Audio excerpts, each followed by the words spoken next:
Анан бул тендерде мындай деп требование коюп тур да, ушу жана мамлекеттик комитет технологиялар боюнчачы.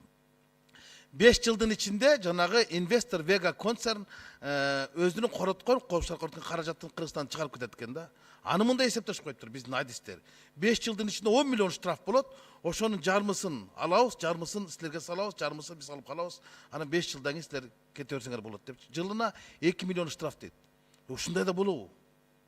Мен биринчи жолу угуп аттым ушундай тендердин талабын.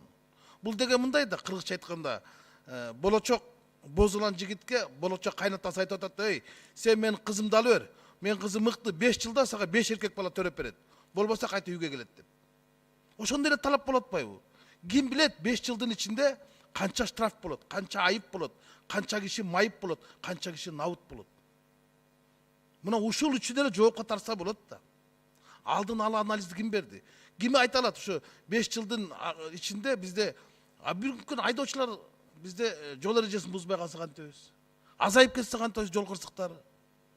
Анда өкмөт төлөп бере албай калат да инвесторго 2 миллион штраф болбой калат да жылда. Анда ал кетип калса анан кайра тендер уюштурабызбы? Бул деген акмакчылык да. Мен ошол мамлекет технология башчысы ушул жерге өкмөт башчыга алып келгенде айттым эле, ушул 5 кылмыш иши бар адамды ушул кызматка дайындап атасыз. Кооптуу кызматка жооптуу эмес адамды дайындап атасыз дегенде өкмөт башчы өзү болушуп койгон жок. Ырыскелди чиновник бул ушак деген. Мен азыр маалымат алдым, 9 кылмыш иши бар экен Бакыт Шаршембиевке. Мен жакында өкмөт башчыга да өлкө башчыга да ошол козголгон кылмыштар боюнча маалыматты берем. Рахмат.